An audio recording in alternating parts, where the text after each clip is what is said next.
Hi, my name is John Lawless, staff attorney with Bay Area Legal Services Disaster Relief Team and the Florida Disaster Legal Aid Helpline. I'm here with my colleague Jason to discuss some simple steps anyone can take to avoid common issues after recovering from a disaster.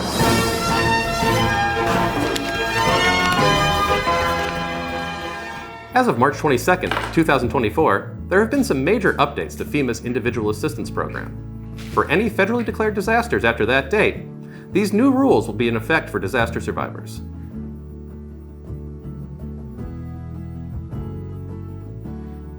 There are many changes to the way the Individual Assistance Program will work. For now, let's just go over a few key points. For a more complete picture of the changes, you can visit the website at the bottom of the screen. Now, let's get into the updates. One big change is that FEMA will no longer require survivors to apply to the SBA for certain types of assistance. Before, SBA application was a necessary step for continuing with the FEMA process for some assistance. Now, instead of requiring this step, FEMA will simply offer the opportunity to survivors to apply for SBA assistance while continuing with the FEMA process. SBA assistance will continue to be available to survivors, however, and can offer valuable help that FEMA may not be able to give. Another significant change is that FEMA's ability to assist underinsured survivors has been expanded.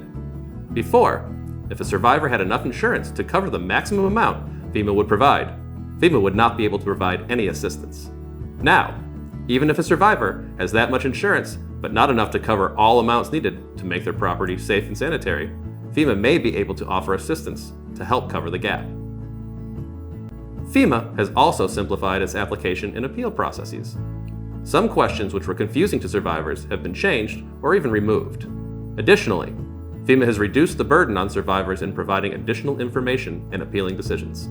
Survivors will no longer be required to send letters along with documents requested by FEMA and can instead just provide the documents themselves. Letters can still be allowed, but the lack of one alone will no longer be the basis for denials. FEMA will also be providing forms for appeals to make the process easier for survivor. Did you get that, Jason? Great. It's important to remember that these changes will only affect federally declared disasters that occur after March 22, 2024. For any prior disasters, that means the old rules still apply. These changes are not retroactive, and survivors of past disasters will not be eligible for any FEMA relief that was not available at the time of the disaster that affected them. Remember, if you have any questions about FEMA relief, either under the old or new rules, you can always contact your local legal aid organization for assistance. Now, if you and your family keep these tips in mind, you'll be a lot more resilient in the aftermath of a disaster, and a lot less like Jason.